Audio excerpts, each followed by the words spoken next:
بسم اللہ الرحمن الرحیم۔ السلام علیکم ورحمۃ اللہ وبرکاتہ۔ معزز سامعین اکرام، آج میں آپ کے سامنے فضائل قربانی میں سے کچھ باتیں سامنے رکھوں گا، جیسا کہ رسول اللہ صلی اللہ علیہ وآلہ وسلم نے ہجرت کے بعد 10 سال تک مدینہ منورہ میں قیام فرمایا، ہر سال پابندی سے قربانی فرماتے تھے۔ ترمذی۔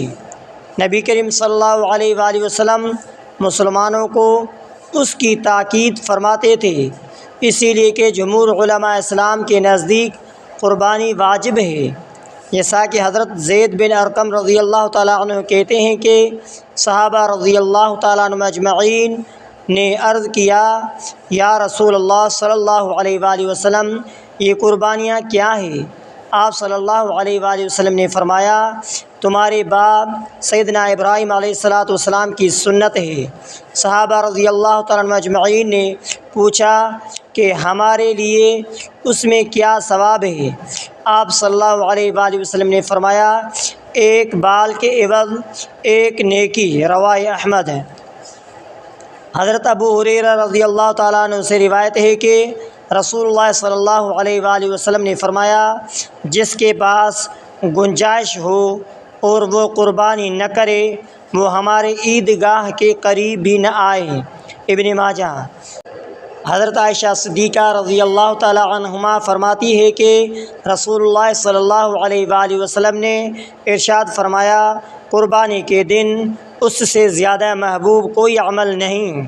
روز قیامت قربانی کا جانور اپنے سینگوں، بالوں اور کھروں کے ساتھ لایا جائے گا، اور قربانی کا خون زمین پر گرنے سے پہلے اللہ تبارک و تعالیٰ کی بارگاہ میں قبول ہو جاتا ہے، اسی لیے تم خوش دلی سے قربانی کرو۔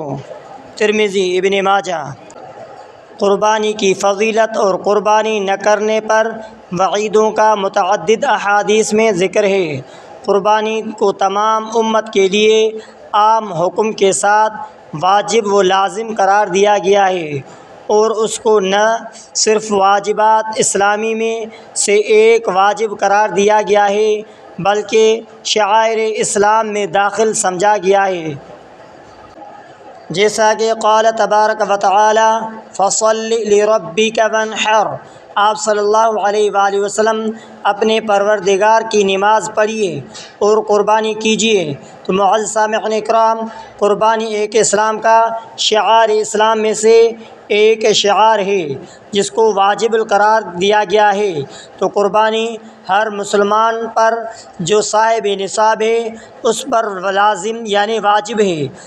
تو معزز سامعین اکرام، اگر آپ نے ہمارے یوٹیوب اسلامک وظائف ٹی وی چینل کو سبسکرائب نہیں کیا تو ہمارے اسلامک وظائف ٹی وی چینل کو سبسکرائب کریں، لائک کریں، شیئر کریں، ہو سکے تو اس ویڈیو کو صدقہ جاریہ سمجھ کر شیئر کرنا مت بھولیے۔